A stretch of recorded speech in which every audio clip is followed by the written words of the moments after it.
Boa noite a todos, sejam bem-vindos a mais uma live do Núcleo Espírita Plano Maior. Hoje aqui com o tema Medicina e Saúde, falando sobre terapias holísticas com a nossa querida Lúcia Boba, que vai nos trazer muita informação, muita notícia para que a gente possa aprender um pouco mais. Aprender um pouco mais, não. Eu vou aprender tudo porque eu não sei nada desse tema. E a Lúcia vai me explicar tudo e eu vou aprender um pouquinho mais sobre esse tema, né? Então, sejam bem-vindos, vocês que estão chegando. Podem falar boa noite para nós, para a gente saber que vocês estão aí. Porque eu só estou vendo o númerozinho 3 lá, mas não sei quem é, então ficamos sem saber, né, Lúcia? Mas tudo bem? Agora sim, olha lá, Patrícia Mendicino, seja bem-vinda.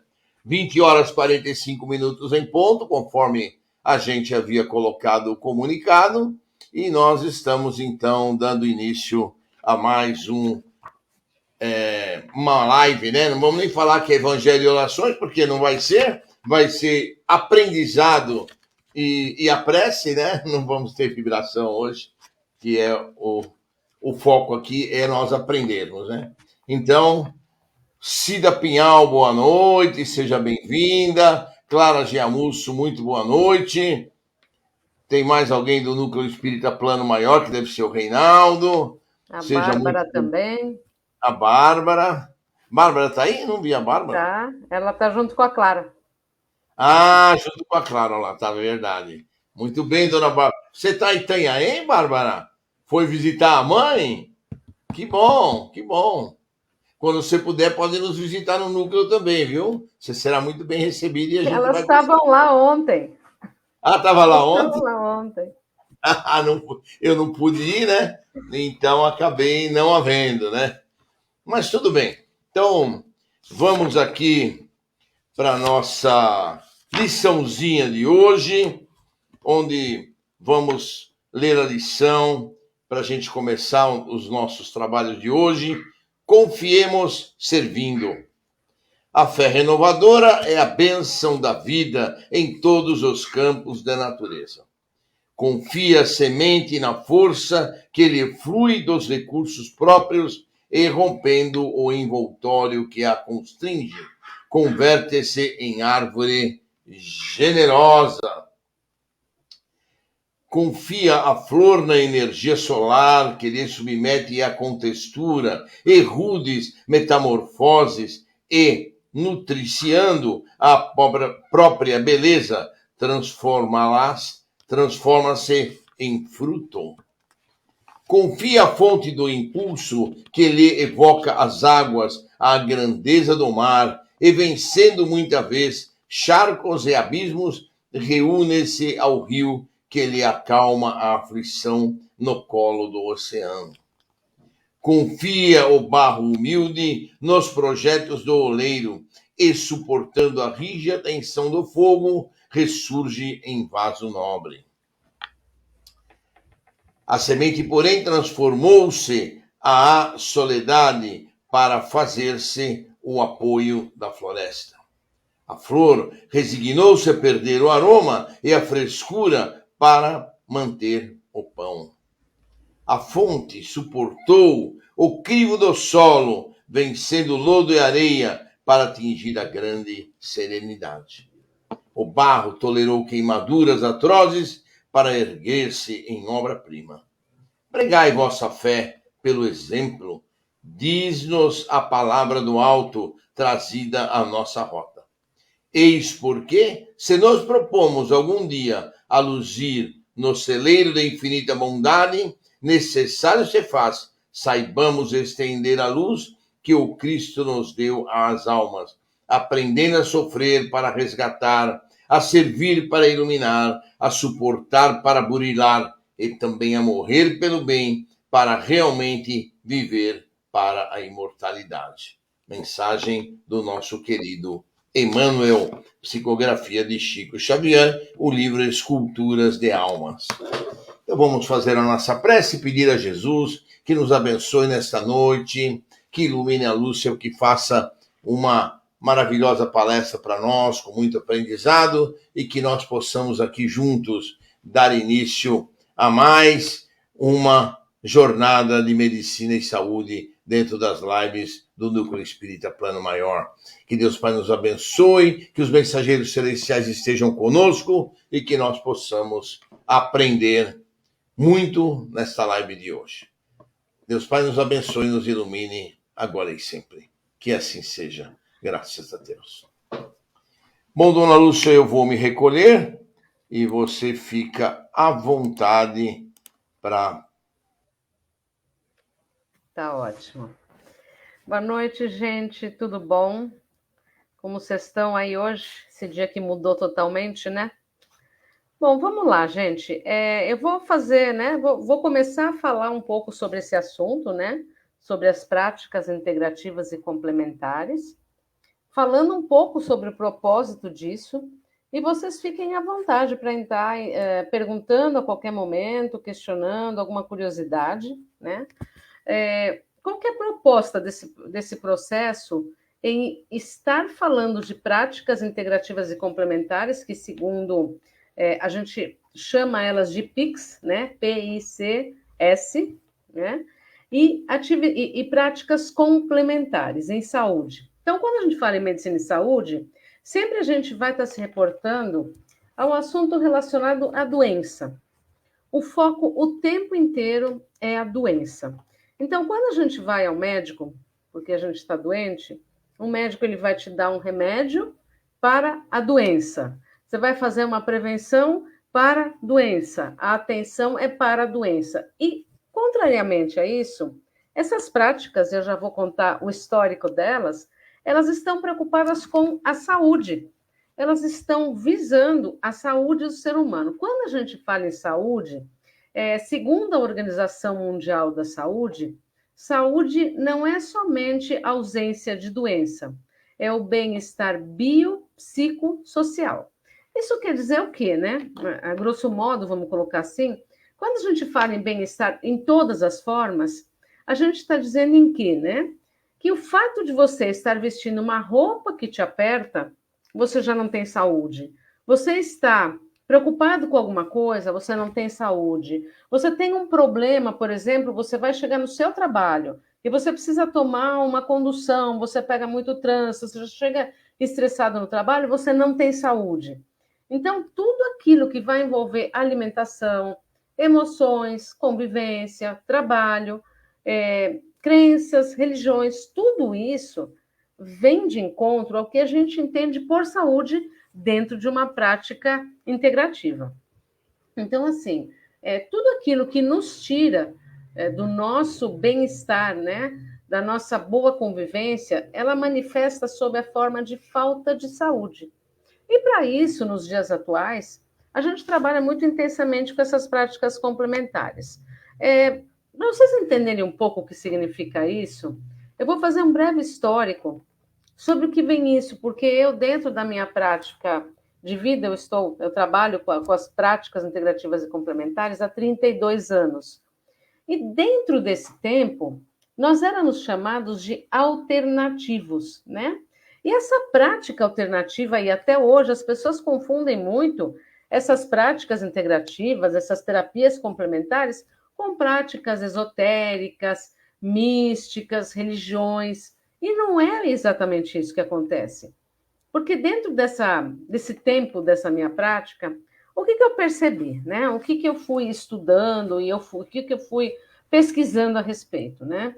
Eu sempre tive uma inquietação muito grande de que tudo aquilo que eu fosse experimentar, né, e aprender na minha vida teria que ser uma coisa que eu pudesse comprovar.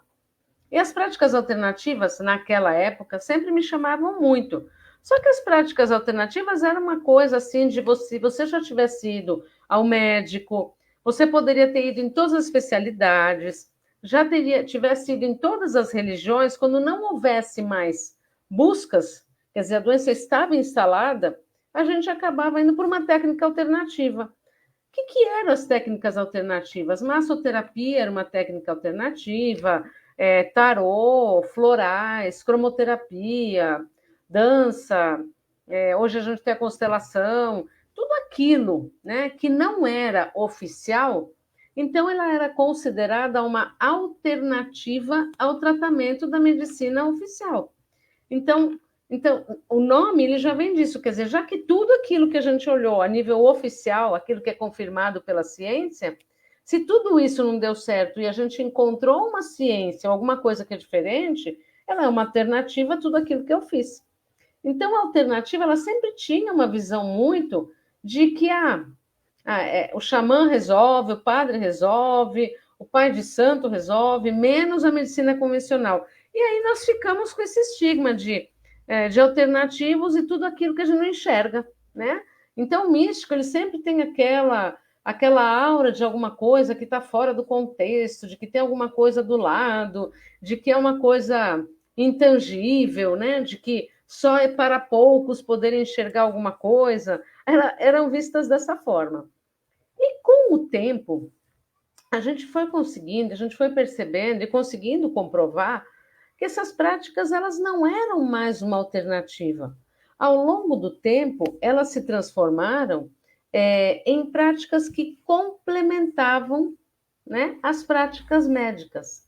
Então, elas são utilizadas até hoje como práticas que não necessariamente precisam se retirar o tratamento médico. Porque dentro desse pensamento, gente, dentro dessa forma da gente estudar, o SUS hoje já reconhece as práticas integrativas e complementares como medicina oficial. Elas foram reconhecidas em 2018, que tem toda a resolução e tem toda a legislação que vai dizer que essas práticas podem ser usadas no Sistema Único de Saúde oficial. Então, levamos tantos anos para descobrir que era uma coisa tão básica da vivência do ser humano.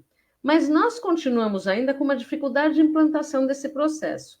Então, só para entender um pouco esse histórico, né, sobre essa visão do que a gente espera com essas práticas, desde 2006 que a gente tem esses estudos avançando.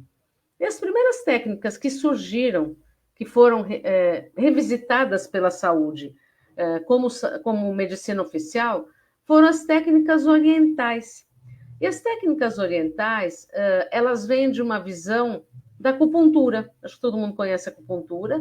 E a acupuntura foi uma das primeiras ciências orientais, ditas religiosas ou místicas, que foi regulamentada pelo nosso Sistema Único de Saúde.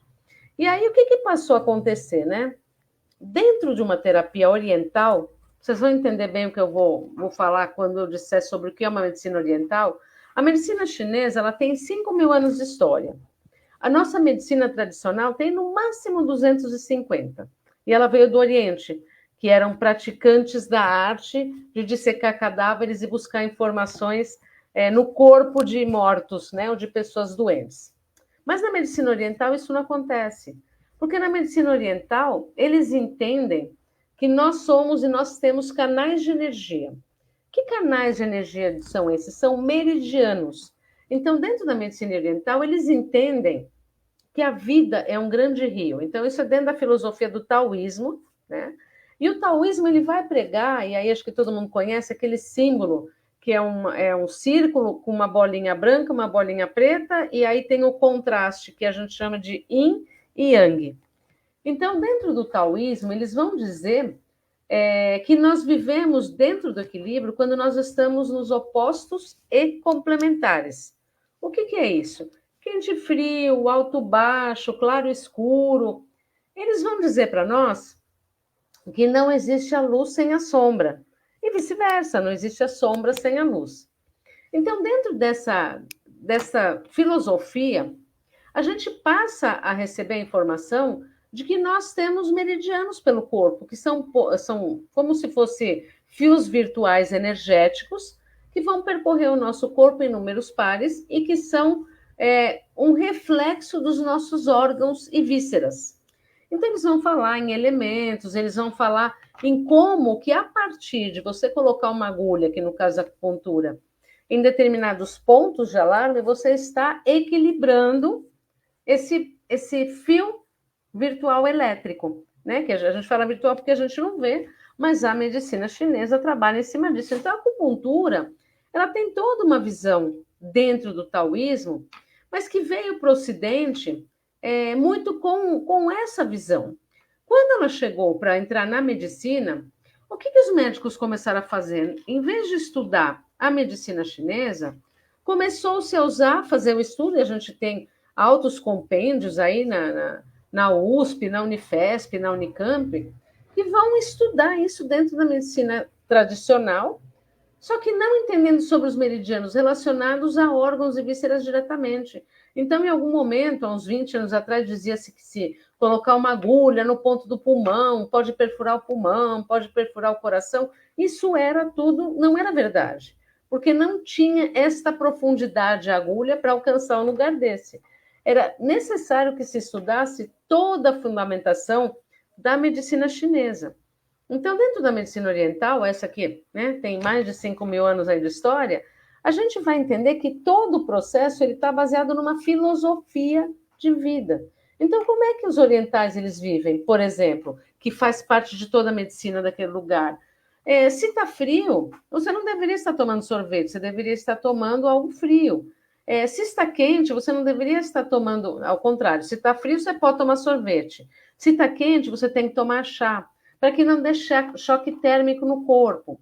Então, se à noite a gente deveria se alimentar de coisas que nascem embaixo da terra, que seria as batatas, né, as raízes, e de dia a gente deveria se alimentar de alimentos que nascem fora da terra, que são os folhosos. Então, esse tipo de medicina ele vai envolver todo o processo daquela filosofia. Então, para a gente viver com saúde, dentro da promoção à saúde, eles vivem num contexto de muita naturalidade em relação à natureza. Quando a gente traz isso para o Ocidente, no Ocidente a gente não tem essa visão, né? A nossa visão básica é de que a gente precisa trabalhar toda a estrutura fisiológica, anatômica, para não ficar doente. E aí a gente se perde dentro dessa visão.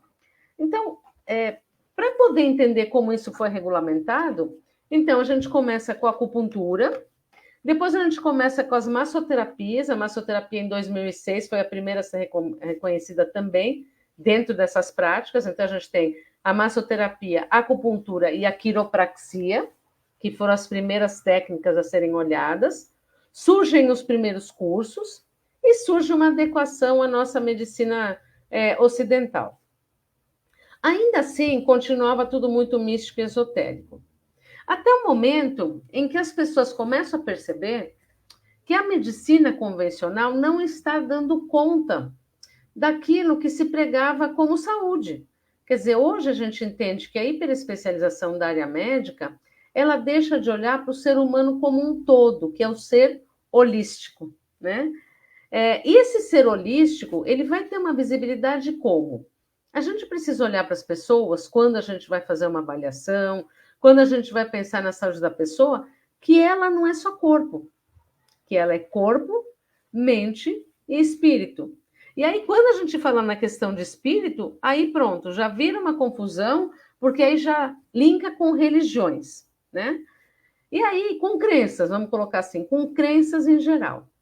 E aí a nossa grande dificuldade era poder manifestar que não era isso que a gente estava falando como terapeuta holístico, né? Tratando das pessoas, respeitando a medicina ocidental, mas tendo esse olhar para as pessoas como esse todo, que a gente vai falar um pouco sobre isso. Então, dentro deste olhar, que a gente sai da medicina chinesa, que eles têm um olhar totalmente voltado para esse ser integral, o que ele come, o que ele bebe, como ele dorme, como ele vai no banheiro, com quem que ele convive, a gente começa a entrar, então, no contexto de entender que quando a gente fala no holístico, que é o corpo, mente e espírito, a gente está falando no corpo físico, então como é que esse corpo funciona, como as partes do corpo estão interrelacionadas, e a gente vai pensar como elas não funcionam. Então aqui o nosso foco dentro das práticas integrativas e complementares não é efetivamente falar sobre o que não está funcionando e na patologia, mas entender por que não está funcionando. E quando a gente parte de uma prática que alguma coisa não está funcionando, os tratamentos são muito diversos. Porque para a gente poder tratar de alguém a nível corporal, a gente tem que pensar que nós somos química pura, né? Nós não somos feitos só na circulação do corpo de carne ou do corpo espiritual que a gente vai falar, ou mesmo da nossa mente. A gente tem um composto. Então, a gente tem muitas coisas muito importantes que vão interferir diretamente neste corpo físico. Também temos as nossas emoções, que é corpo, mente, né? Nas nossas emoções, a gente vai pensar o quê? O que a gente tem a nível de emoções, sentimentos, né? Como é que isso está envolvido nas nossas práticas pessoais, naquilo que a gente lembra e do que a gente não lembra. Quando a gente vai falar de inconsciente, a gente vai falar, se a gente pensar no nível só da ciência, a gente vai falar de todas as histórias que iniciam-se no momento da fecundação. Quando o óvulo e o espermatozoide se encontraram, ali a vida de todos nós, de todo indivíduo começou. E dentro dessa vida que começou, tudo aquilo que a mãe sente, que o pai sente, que o ambiente que essa mãe está inserida, o bebê vai sentir. E dentro dessa visão, e dentro do que esse bebê sente, muitas das coisas ele nunca vai saber nem nunca disso. Então, graças a Deus, a gente não lembra o que nossa mãe passou, nem o que nós passamos dentro do ventre da nossa mãe. Mas essas histórias estão instaladas ali. Então, se a mãe ela teve uma boa gestação, se não teve boa gestação, se teve dificuldades, se teve problemas, se não teve problemas, tudo isso está dentro do nosso inconsciente, da qual a psicologia estuda muito, a psicanálise estuda muito essa instância. Mas também dentro da nossa visão aqui, né, do espiritismo em si, a gente vai entender que além dessa visão inconsciente, a gente tem a visão de vidas passadas também, da qual a gente não lembra. Então, como é que isso está inserido neste contexto, né? Então, quando a gente vamos pensar na ciência pura primeiro. Então, a gente vai pensar que a nossa história começou lá no momento da fecundação. E aí, a gente precisa olhar para isso, porque que histórias são essas que estão guardadas que a gente não lembra?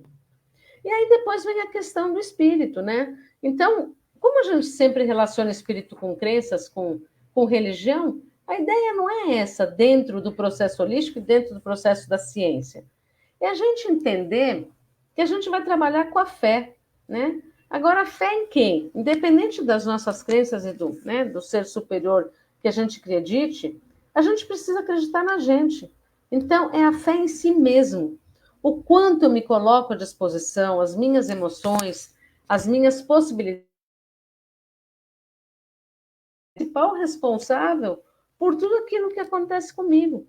Então, eu, muito particularmente, e nós, de um todo geral, para podermos nos tratar, a gente precisa olhar para a gente, acreditar na gente, acreditar no nosso crescimento, no nosso desenvolvimento, entender o quanto a gente é responsável por tudo que acontece conosco. Porque por mais que nós tenhamos histórias que estão no inconsciente, como que a gente faz para burilar isso, né? Para trazer à luz da consciência essas histórias. E aí, dentro desse contexto das terapias holísticas, a gente acaba que a gente vem trazendo esse estudo, né, durante esse tempo, e aí, voltando para a questão histórica, a gente começa, então, a relacionar essas práticas com o autoconhecimento, né, visando a autoestima, buscando o processo de autocura. Porque, gente, a gente tem aqui uma plena certeza, e até como terapeuta holística que eu sou há tantos anos, que ninguém cura ninguém, né? A gente, na verdade, ajuda pessoas com algumas ferramentas que a gente tenha para que a pessoa desperte a fé nela mesma. Agora, como eu faço isso? Como eu desperto a fé nela mesma? Ela precisa descobrir as histórias que estão envolvidas na vida dela. Que histórias são essas? As histórias da vida que ela traz, a história da vida que ela tem. E, principalmente, entendendo que essas histórias foram o melhor que os antepassados trouxeram. E o antepassado que eu estou falando imediato, porque se a gente pensar, por exemplo, uma das práticas que é a constelação familiar, a gente vai entender, e aí é um outro estudo também dentro das práticas integrativas, que a cada indivíduo ele tem, por herança emocional e genética emocional, 4.044 antepassados em 300 vidas. Isso quer dizer 300 anos de vida, não 300 anos de vida, 300 anos de vida. Então, nesse percurso, que não são tantas gerações, a gente tem a influência de 4.044 pessoas, e mais as histórias reencarnatórias de cada uma dessas pessoas. Então, por que eu estou falando isso para vocês? Porque, na verdade, quando a gente começa a pensar como é que essas histórias chegaram até nós, a gente precisa pensar no seguinte: o que é que a gente manifesta no dia a dia que a gente não tem poder nenhum sobre isso? Agora, para a gente entender por que a gente não tem poder nenhum e por que a gente não consegue, muitas vezes, acreditar na gente, então vem a baixa autoestima, vem a insegurança, vem as síndromes, né? As síndromes do pânico, a depressão, o distanciamento de si mesmo. Tudo isso vai acontecer por quê? Porque a gente não consegue alcançar onde essas histórias estão instaladas. Então, vou falar uma história curtinha só para vocês entenderem um pouco, a grosso modo, como isso acontece. Se uma criança na infância, uma criança de 5 anos, sei lá, menino ou menina, sofreu algum abuso na infância, de qualquer, um abuso emocional, alguma contrariedade, talvez alguma falta de limite na infância, e aconteceu por alguém da família que falou alguma coisa, e essa criança ficou contrariada, mas não conseguiu manifestar. Quando ela vai crescendo, essa história vai estar dentro do inconsciente, mas ela não lembra. Na hora que ela fica adulta e que ela recebe uma contrariedade parecida com aquela, que não existem acasos também, em algum momento isso tem que vir para a luz da consciência, ela fica tão magoada e tão insegura como quando ela ficou quando ela era criança. Isso trouxe para fora o quê? Trouxe uma história que estava guardada, onde ela não consegue se relacionar com pessoas, ela não tem limites, ela não se acha suficiente para estar no mundo, porque em algum momento da infância ela não teve a compreensão do que ocorreu. Agora, gente, nós vivemos um momento de vida, né? Que a gente precisa dar mais limite para as nossas crianças, né? Para os nossos adolescentes. E por alguma razão, parece que esse limite se perdeu na nossa própria sociedade, dentro dessa própria história. E dentro desse contexto, hoje os jovens estão sem limites. As crianças precisam ser ditas não para elas, porque senão elas vão crescer crianças egoístas, sem a percepção de que os outros existem e sem a gratidão pela vida. Então, por que eu estou falando tudo isso? Porque tudo isso vai ser tratado e pode ser tratado a partir de uma visão holística. Por quê? Porque eu vou olhar além só do corpo, além só das emoções, mas eu vou olhar também em como essa criança se manifesta. Então, vou dar um outro exemplo bem simples. A gente fala para as crianças, e vou eu me incluir, inclusive como mãe, às vezes como avó, a gente fala para a criança assim: você não para quieto, tudo que você pega na mão cai. Nossa, como você está chato hoje. Nossa, como você está gordo. Nossa, como seu cabelo está feio. Vai tomar banho, fica quieto. Então a gente fica falando essas coisas, até porque criança não é criança, é criança. E a gente, como adulto, muitas vezes não compreende isso. E aí, como que isso vai ficar replicando dentro do inconsciente dessa criatura o resto da vida? E aí, um dia, essa pessoa cresce, e aí ela vai o quê? Ela vai para o emprego, ela fica adulta, ela faz faculdade, pós-gradua, faz mestrado, doutorado, MBA, você faz o máximo de estudo, e ela vai prestar um concurso numa empresa. Tudo aquilo que ela estudar, que ela fizer de teste a nível técnico, ela vai conseguir desenvolver. Quando chegar no momento do emocional ou da entrevista, ela reprova. Sabe por que ela reprova? Porque dentro do inconsciente dela tem uma situação de menos-valia. Dentro do inconsciente dela tem uma situação desde a infância que dizia para ela que ela era um monte de coisas erradas. Agora, aqui eu também não estou dizendo que a gente não deva falar as coisas para as crianças e que também não é normal, que seja normal a gente brigar, a gente considerar, a gente, enfim, pôr limites, fazer uma série de coisas. Mas o que eu quero dizer é que quando isso não é trabalhado no mundo adulto, este adulto ele fica enfraquecido internamente. Então, ele deixa de ser aquilo que ele efetivamente é, porque ele aprendeu desde criança que ele era, teoricamente, óbvio, um inútil, ou que ele não prestava, ou porque o cabelo era feio, porque ele era gordo, porque ele usava óculos. Que, infelizmente, todas essas práticas hoje se tornaram uma coisa chamada bullying. Mas, gente, não é assim.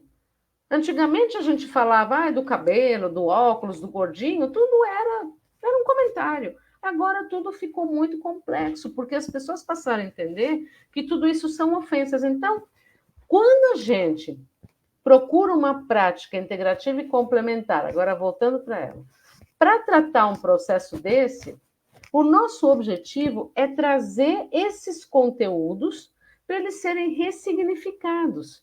E aí a gente tem que práticas que são muito interessantes para isso? A massagem é mega interessante, os florais, a cromoterapia, né? Todos os tipos hoje de terapias nesse sentido, que são considerados complementares, o reiki, né?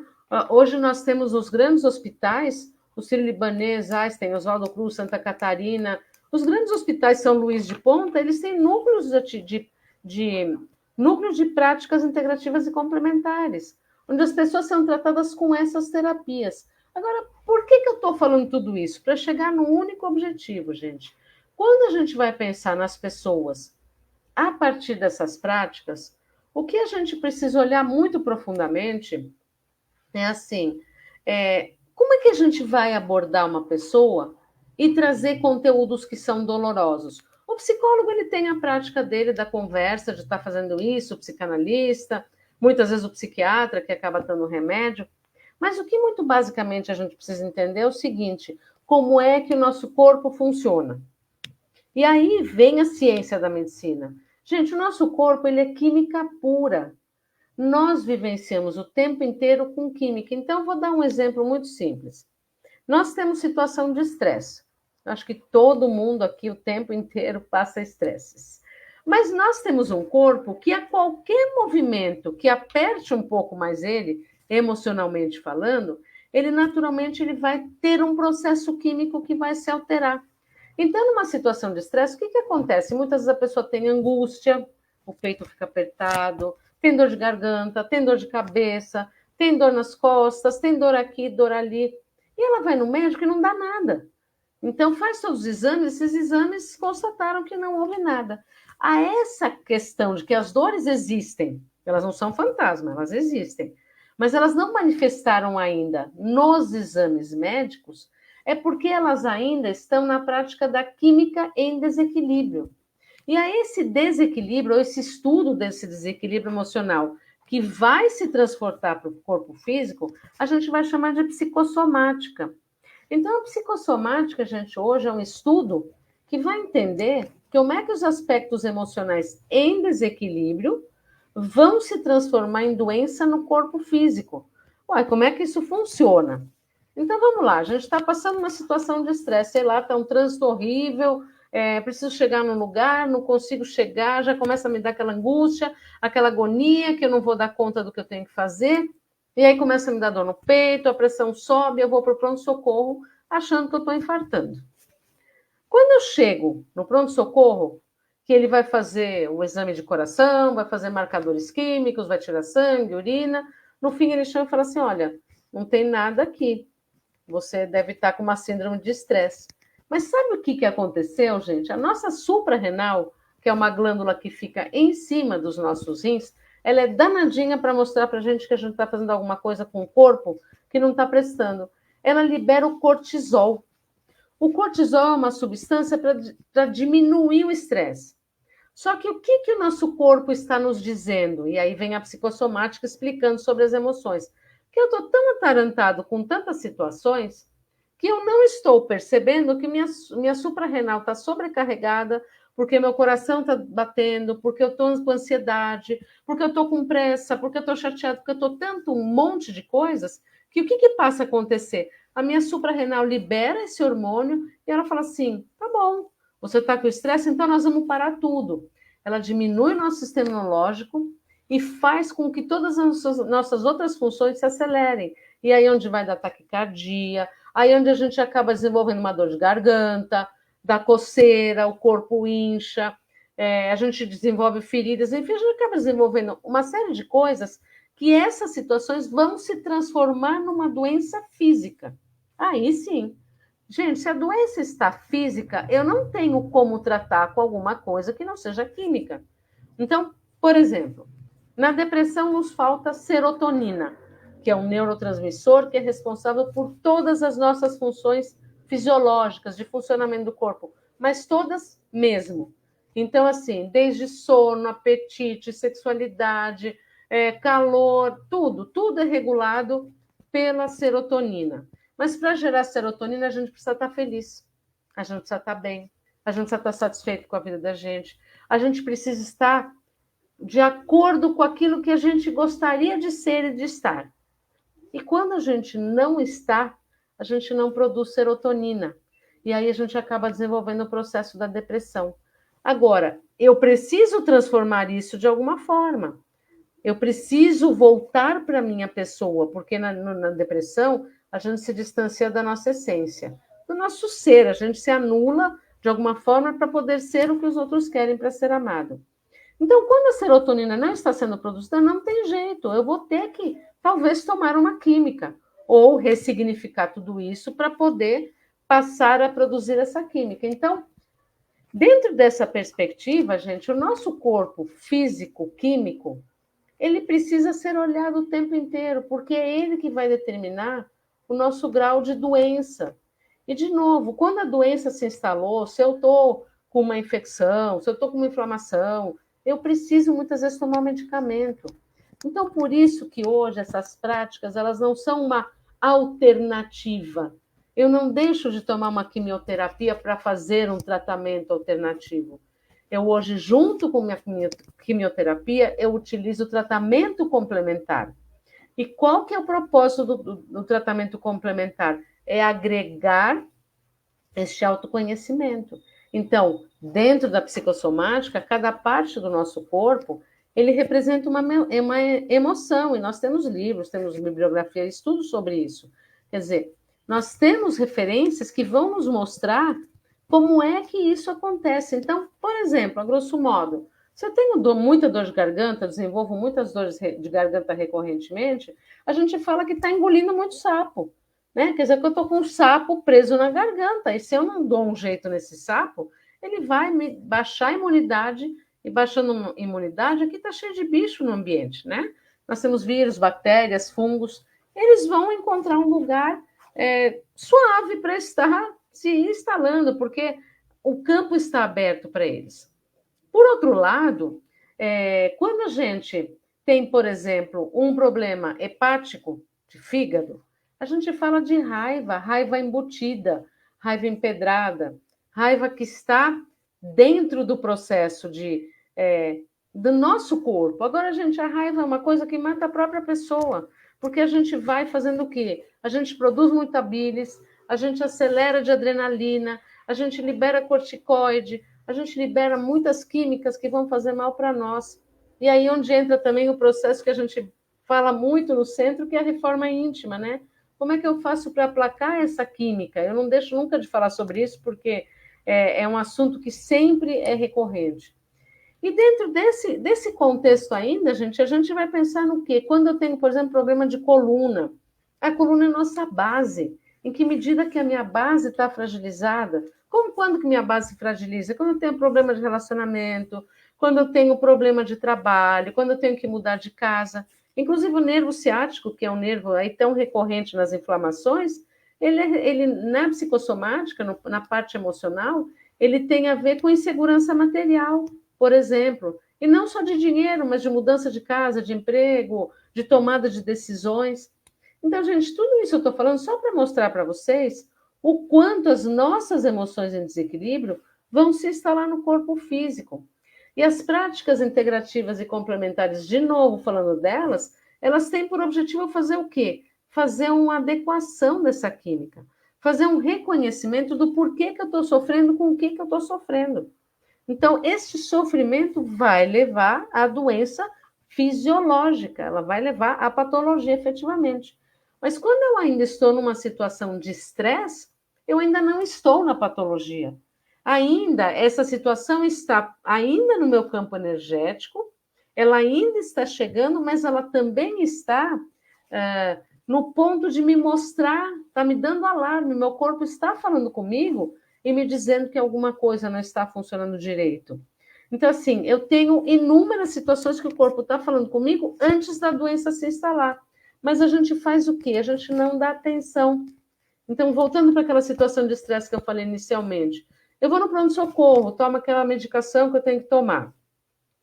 E aí passou o que eu estava sentindo, o médico falou que não é nada, eu me acomodei, o sintoma passou, voltei a toda a minha vida como ela estava. O emprego que não estava legal, ou que eu não ressignifiquei, os relacionamentos que eu não olhei, as coisas que eu faço, que eu não gosto do que eu faço, não gosto do que eu sou, não gosto de um monte de coisa, eu não olhei para isso. O que vai acontecer? Na próxima vez que esse sintoma parecer só um sintoma, ele vai ser uma doença. Daí a instalação das doenças crônicas, né? Então, gente, é muito importante a gente começar a ter esse olhar, então, de que as práticas, né, integrativas e complementares, que hoje o nosso Sistema Único de Saúde tem o PNPICS, que é o Programa Nacional de Práticas Integrativas e Complementares, elas vão olhar para o quê? Elas vão olhar para esse ser humano como um todo. Então, hoje a medicina tem se voltado para isso. Hoje a medicina tem se aberto para olhar quando a pessoa está dentro desse desequilíbrio. E nós, como terapeutas, estamos tendo a oportunidade de ajudar de uma forma oficial, né? Olhando efetivamente o quanto essa pessoa não está olhando para as emoções dela, para a insatisfação, para a infelicidade que ela vem vivendo. Agora, por exemplo, eu não gosto do meu emprego. A prática integrativa e complementar vai me fazer mudar de emprego, por exemplo? Ou ela vai me falar que eu tenho que sair pronto? Nunca, gente. Por exemplo, na escola eu dou aula de massagem, por exemplo. Né? Numa das turmas que eu dou lá, então o pessoal fala assim, agora que eu estou fazendo o curso, eu estou feliz, eu estou gostando, então eu já posso largar meu emprego. Não sei se você pode largar seu emprego, porque você não está precisando desse dinheiro para pagar o curso. Então, o mínimo que eu posso fazer é me armar de muita força interior e entender que eu estou naquele trabalho porque eu preciso dele. Eu preciso desse recurso para poder ir para outros recursos. E na nossa vida, gente, é muito importante, e isso se mescla um pouco com toda a nossa religiosidade, né? É compreender que muitas vezes a gente não pode simplesmente sair abrindo mão das coisas. A gente convivendo, a gente aprende por que a gente está ali com aquelas coisas. E as práticas complementares, elas fazem isso. Elas trazem para nós a real consciência de que momento da nossa vida que a gente está. Que quando as coisas só vão acabar quando o ciclo estiver encerrado. Isso é uma das práticas que a gente tem muito. Então, assim, dentro desse processo, a minha base vai dizer para mim o quê? Que eu preciso olhar o que eu não consigo resolver. Agora, uma coisa muito importante, gente, a gente não faz isso sozinho. Ninguém vive sozinho. A gente precisa não só dos outros na convivência, mas a gente precisa de um terapeuta, de um processo religioso. A gente precisa de conhecer um pouco mais sobre as coisas para a gente poder se colocar à disposição dessa mudança. É como a gente fala de sair da zona de conforto, está na moda falar disso, né? A gente fica numa zona de conforto porque a gente já conhece aquelas dores de sempre. E sair dessa zona de conforto é viver dores que talvez eu não saiba o que fazer com elas, mas é onde eu vou ter uma mudança de vida, é onde eu vou ter uma química mais feliz, é onde eu vou produzir adrenalina positivamente, serotonina, ocitocina, a ansiedade vai ficar para trás. Por quê? Porque eu vou começar a perceber que eu preciso respirar e que eu preciso parar e olhar para mim em tudo aquilo que a minha vida me traz, né? Eu vou agradecer a minha família, agradecer o meio onde eu estou e entender que se eu estou nesse momento presente é porque eu preciso estar aqui para aprender alguma coisa. E aí dentro das terapias tem um terapeuta que eu gosto muito de uma fala que ele fala, chama-se Roberto Crema, ele diz assim, ó, ninguém transforma ninguém. Ninguém se transforma sozinho. A gente se transforma no encontro. Ou seja, a gente precisa que as coisas cheguem a gente para a gente poder crescer nessas questões. E é isso que essas práticas vão trazer. Cada uma dentro da sua essência, e eu posso até falar um pouco mais sobre cada uma delas, cada uma dentro dessa essência, ela vai trazer este olhar para eu me reconectar comigo, me reconectar com a minha essência e viver melhor comigo. Porque é dessa forma que eu vou ter mais um processo de saúde, lembrando que a partir do momento que a doença se instalou, eu tenho que trabalhar com ela dentro do processo da doença. Mas eu posso começar a mudar minha vida e trabalhar o processo de autocura, porque ninguém cura ninguém. né? A gente tem sempre um processo de cura interior primeiro, e depois a gente efetivamente vai conseguir transmutar as nossas questões, tá? Então, eu acho que dentro das práticas, por exemplo, muito conhecidas, a gente tem as massoterapias, aí a gente tem shiatsu, a gente tem a terapêutica bioenergética, a gente tem a relaxante, a gente tem tuiná, a gente tem toques, né? Então, esses recursos das práticas corporais a nível de massagem, elas vão trabalhar toda essa química, trazendo um equilíbrio, até a pessoa poder se reolhar. Quando a gente pensa em florais, os florais são excelentes fontes de equilíbrio, porque elas têm, dentro da energia do floral, são gotas que são feitas na fazenda do Dr. Bach, e o Dr. Eduardo Bach foi um médico, estava se formando em homeopatia, junto com Hahnemann, há 200 anos atrás, quase, e ele começou a estudar que pessoas com temperamentos iguais ou parecidos desenvolviam doenças parecidas. Isso no ambulatório que ele estava fazendo de residência. E aí, ele contraiu uma doença misteriosa lá, que dava 90 dias de vida para ele. E ele queria terminar a pesquisa dele. Então, o que ele fez? Ele se trancou no laboratório e ficou pesquisando toda essa questão de pessoas com temperamentos semelhantes, desenvolviam doenças semelhantes, e ele não morreu. Em 90 dias, ele se curou. E aí, a máxima do Bach, que é o Dr. Eduardo Bach, que trouxe esse sistema de florais, é dizer o seguinte: quando você tem um objetivo, quando você encontra a sua verdadeira razão de viver, não tem porquê, se não está na sua hora ainda, não tem porquê você ir embora.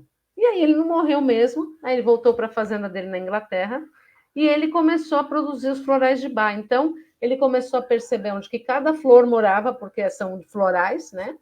E em que ambiente que essa flor mora. Então, por exemplo, tem uma flor chamada Mimulus, essa florzinha é para o medo, a essência da flor é para o medo, porque ela vive num ambiente que é escuro, que é fechado, e ela é muito bonitinha e vive muito bem, tem uma energia daquele local.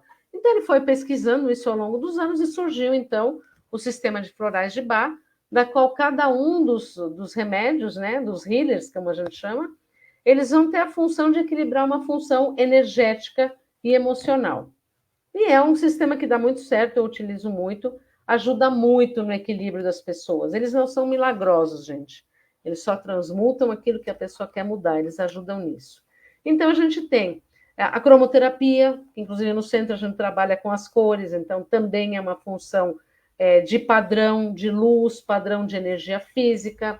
A gente tem também, por exemplo, eu trabalho com tarô numa visão filosófica, então nos arcanos que Jung falava, né? Os arcanos falavam sobre a questão dos arquétipos do ser humano, né? Como a gente assume as questões, então, numa visão de autoconhecimento, a astrologia a partir dos planetas, a numerologia a partir de Pitágoras, que foi um grande filósofo da matemática também.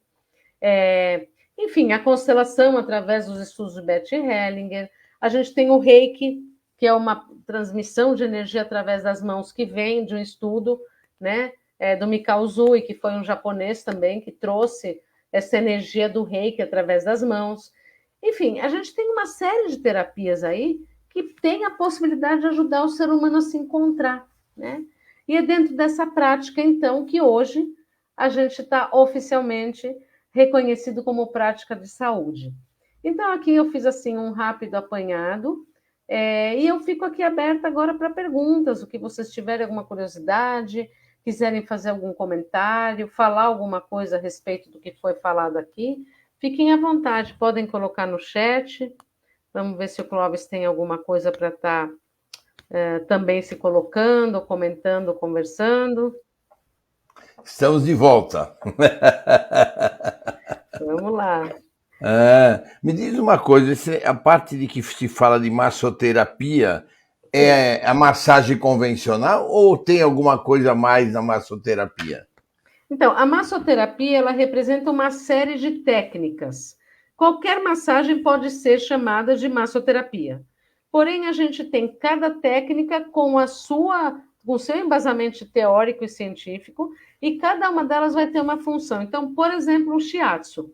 Shiatsu é uma técnica oriental, ela vai trabalhar sobre os mesmos pontos da acupuntura, né? Só que com os dedos. Então, ela vai ter a visão dos meridianos e de equilíbrio desses meridianos, a partir desse toque de corpo inteiro. A gente tem a relaxante, que é uma visão de uma terapia ocidental, então é uma técnica sueca, de um método chamado método Exalé, inclusive, e que vai trabalhar o quê? Circulação, drenagem, processos de tensão muscular, químico, então ele vai ter a função da relaxante e a terapêutica, porque a gente entende que quando a gente toca no corpo das pessoas, e claro, aqui deixando claro, que existe um preconceito em relação à massagem, né? Ela é sempre, durante muitos anos, ela foi vista como uma questão até de prostituição mesmo, né, no mercado. Só que hoje as pessoas já começaram, já há alguns anos, a perceber que a massagem, claro, sem tocar nas partes íntimas, ela é uma massagem extremamente ligada à terapêutica, a reconhecimento, porque quando você toca no corpo, você toca na história de vida da pessoa. E essa história ela pode trazer o choro, o riso, uma memória. Então, essa história de vida que a gente traz desde a fecundação ou mesmo de vidas passadas, ela está guardada nesse corpo. E quando você toca, você traz isso para fora. Então, a massagem, independente de qualquer coisa, que ela seja relaxante ou não, ela é um processo terapêutico. E cada uma dentro dessas visões. Então, tem várias, mas a gente realmente tem 2 ou 3 linhas básicas, que são as linhas orientais, que seria o Shiatsu, o Tuiná. A gente tem as linhas ayurvédicas, da Ayurveda, que é uma linha mais indiana, e as linhas ocidentais. Então, dentro disso, a gente tem um monte de ramificações, tirando a parte que o pessoal trabalha muito com Tantra também, que sempre acabou tirando um pouco, parece que a seriedade das massagens, mas ele é totalmente voltado para uma filosofia indiana também, e que não envolve efetivamente o que as pessoas colocam neste mercado, né? Então é muito interessante a gente saber disso, para desmistificar mesmo a importância do processo, né?